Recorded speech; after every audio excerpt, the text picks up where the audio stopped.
Hey guys, it's Motherhood Monday. I want to speak about my mother first. I haven't been able to gain entry into my mother's property after calling the police 7 days ago when she entered back into the country because the police messed up. So I haven't been able to check if the crime is still in the property for an arrest and occupational order to keep my mum safe in her property. For this reason, I spent the weekend in emergency accommodation.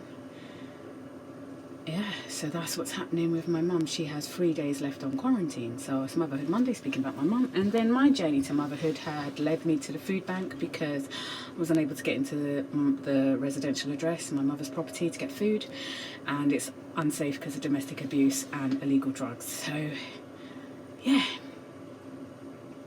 My advice to any woman who's in this situation with an abusive occupant in your residential address and illegal drugs that you haven't brought into the property,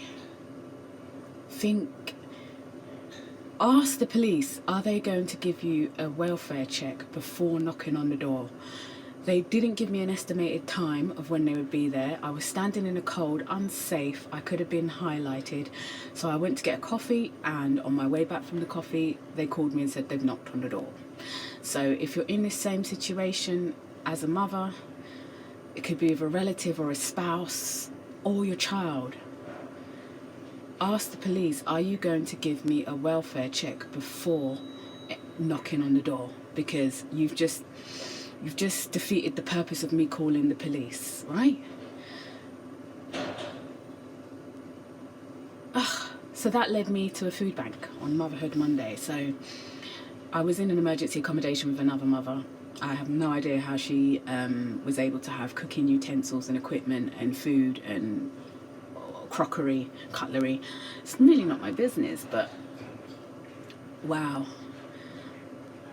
The food bank is a reality for a working mum, I believe, or any working woman during the pandemic, especially if you're working in any non-essential business that had to shut down and cannot pay you sick pay or any sort of redundancy or severance or anything. Food bank is a reality because we're all one paycheck away from sleeping rough or staying up in the cold in some sort of secluded, in front of CCTV, shall I say. We're all one step away from sleeping in front of CCTV or staying up all night in front of CCTV cold. I may have to do that again tonight. I may have to. So I have no idea whether I should call the police again, because if I call the police, I have to be sure that the illegal drugs are still on the property. I'm not going to call the police if I don't know the drugs are still there. The thought did come to mind to go early hours of the morning while the criminal is asleep, but that still doesn't leave me safe. I visited the property twice to see if the lights were on or if any vehicles were outside,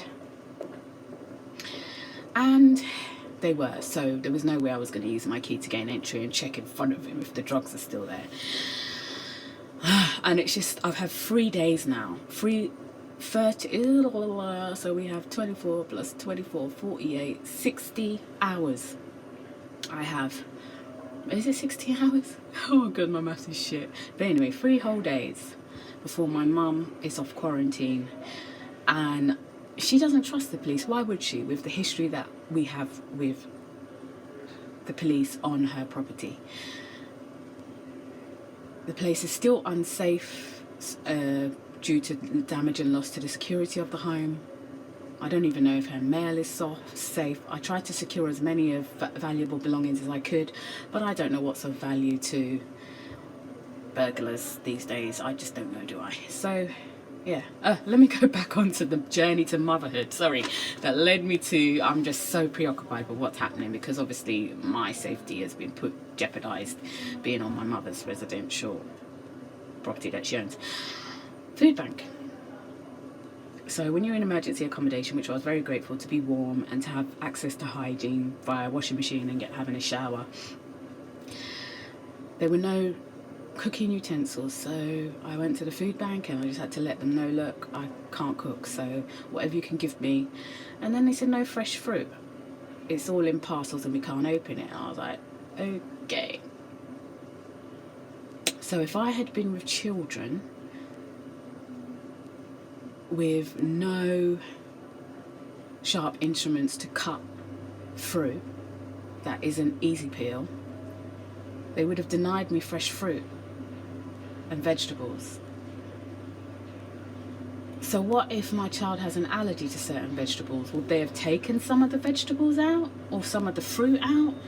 So it's just something that will stay in my mind forever. No fresh fruit and veg. Sorry, you can't go through the parcel. We know you don't have any knives on the property to cut fruit and veg, because if you've got a child who is in that finger food stage and you've got no money on you because you fled domestic abuse and a crime that you're not involved in,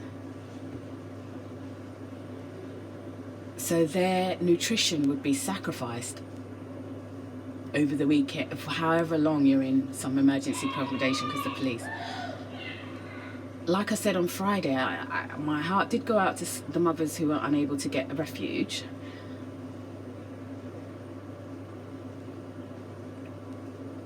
But if you're in emergency accommodation because of the council and you go to the food bank for your basic human needs, which is food, and they tell you, sorry, no fruit and veg, like, wow, like that's part of a healthy child's lifestyle. Like that's part of their that's just, it's for their health. So that made me really, really think that I've got to make sure I crack whatever problem is happening. I have to learn how to make sure that should I become a mom successfully and get pregnant, I never ever want to find myself in a food bank. But the global pandemic is just, goes, basically anyone could end up at a food bank. And obviously I have pectoral nerve damage, and I knew for sure I'd only be in the emergency accommodation in the weekend. I couldn't carry bags and bags of food. As much as grateful as I was for it, I just didn't want the bags to break in the street whilst I'm on my own, with self-sufficiency and safety on the brain of not asking a stranger to help me. And they said I couldn't go through the food donation to take what I could eat over the weekend with the cooking with the microwave that I had to warm up food. So they obviously kindly gave me some plastic bags to put the stuff in, but the whole time I was just fearing, I do not want this bag to break, I do not want to lose any of the food, don't want this jar of jam to smash. I just didn't want it, because obviously food is a basic human need, right? So now all that is in my head with regards to motherhood is, how do I make sure that I never have this problem with food bank? Like, I've just had to scrape pennies together. I found some debit cards and travel money cards of when I left the country to start a new life.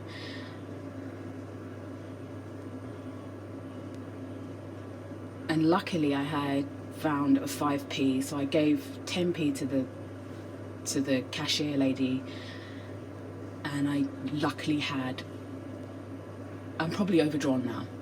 I'm probably overdrawn because I bought a sandwich, because I have no idea where I'm going to be tonight. I just can't rely on the police to do a dutiful job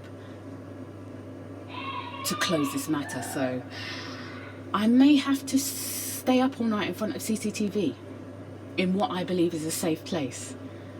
I may have to.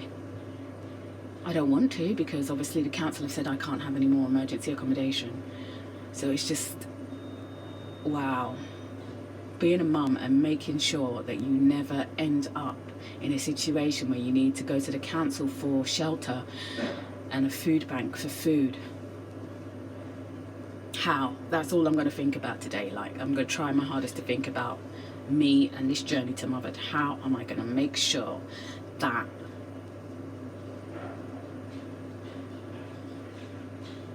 we never end up like that. Refused food, refused a request for health and safety whilst transporting that food to shelter. It's really something.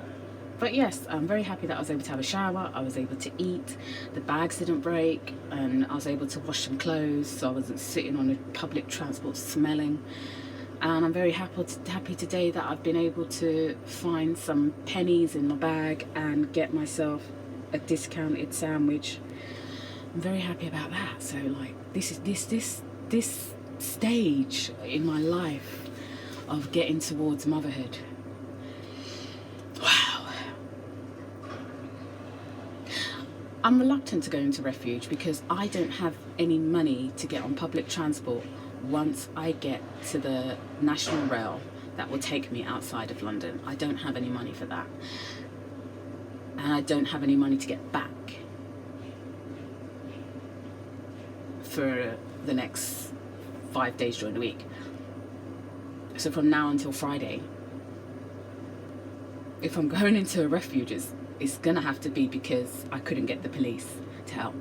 My mum is just I don't blame my mum for not trusting the police. I just had hope and faith that 7 days ago the drugs would be removed, the abuser would be removed, and we could get back to getting the house clean and tidy and safe and secure, and heal from what has been done. That's just my journey to motherhood and my mum. I have a mum and I want to go on this journey to motherhood, and like I said, it officially starts in England because Ghana wasn't the right place for me to make steps to becoming a mum.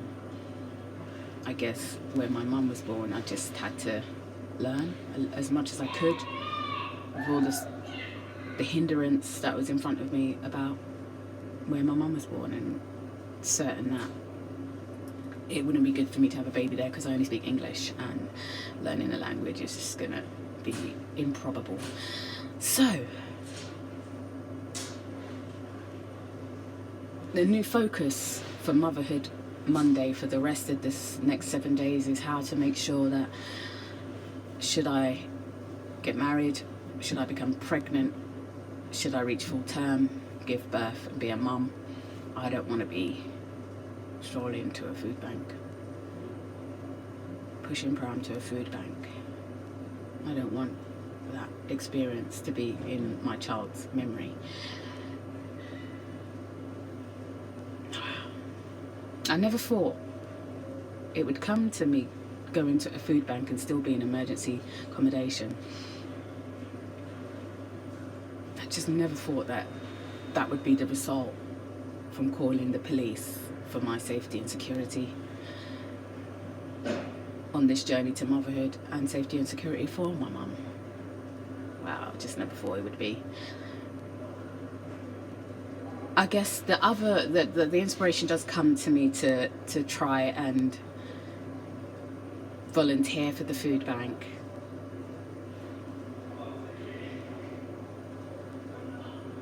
It does come into my head. After Friday, what came into my head now has came into my head that volunteer for a food bank.